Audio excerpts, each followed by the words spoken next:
Welcome to my testimony here at the Listening to God channel. My name is Paul Helsby. I've been a carer since I was young, and I always relied on myself.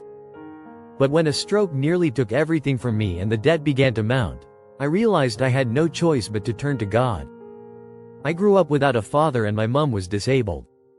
My older sister went into care when I was 11, so I looked after the house and made sure everyone was fed, clothed and taken care of. School was the only place I could be a kid. When I hit my teens, Saturdays weren't about sleeping in or hanging out with mates, they were about getting the shopping done and making sure my little brother and sister were sorted. That was my youth. Around that point, I started asking questions. Why is my life like this? I didn't feel like I was getting anywhere. That led me to a Mormon church when I was around 16. I found peace and a sense of family. I felt wanted, appreciated and loved.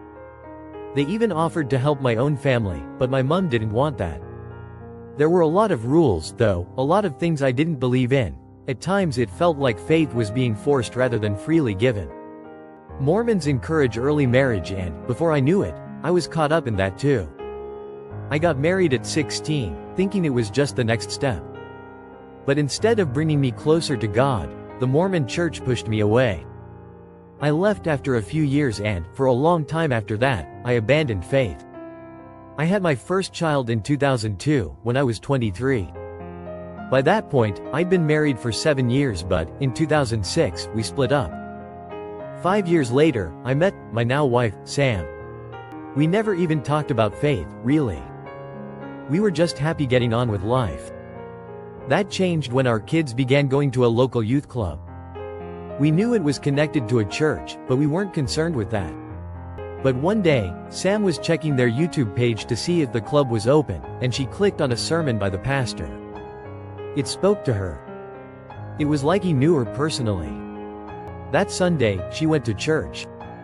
The next week, she went again. I remember asking her, "Where are you going?" And she just said, "To church. You don't have to come.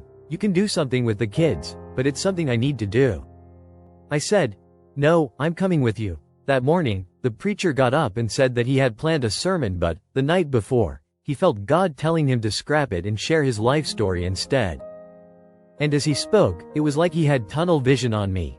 He talked about growing up with an alcoholic mom, looking after her, taking care of his family.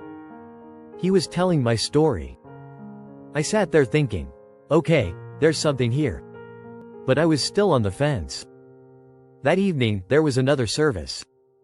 Sam wanted to go back and I agreed. The guest speaker was a preacher from America named Cleddy Keith. That's when everything shifted.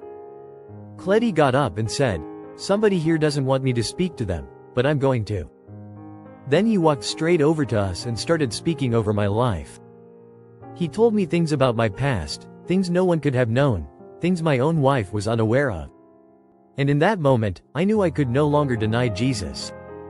After that, we got baptized. Despite both of us being firmly against marriage because of past experiences, we knew we had to do things differently. We wanted to build our family the right way, so we got married. A few years ago, we started a business together. I'd been a joiner for 25 years, and we figured we could take on bigger jobs, extensions, refurbishments, new builds. We prayed about it, and things took off. God really blessed the business. Work was steady, and we were busier than ever. But when the war in Ukraine happened, material costs skyrocketed. Prices were fluctuating, and I had already quoted jobs at fixed rates. I couldn't afford to subcontract the work, so I took on more and more myself. Before I knew it, I was drowning, doing 19-hour days and barely seeing my family. Then I had a stroke.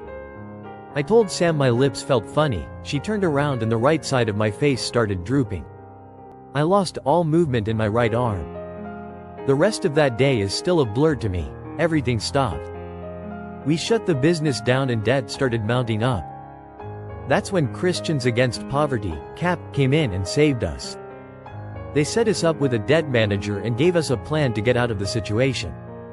I was conditioned to handle things on my own. I was one of those people who fixes everything. The stroke was a reminder that I'd shut God out. I wasn't praying or reading scriptures, I was just existing. I'd ignored the signs from God to slow down, and now I knew the stroke was His way of showing me that I had separated myself from His plan for me. It was a horrible time and a grave test of my faith. But when I came out of the other side of it, and saw my church family pray for me, saw my family pray for me, it strengthened me. One of my children bought me a bracelet that says, "I can do all things through Christ who strengthens me." Philippians chapter 4 verse 13. Now I know to lean on God. I can't do it alone. It's God's way or no way.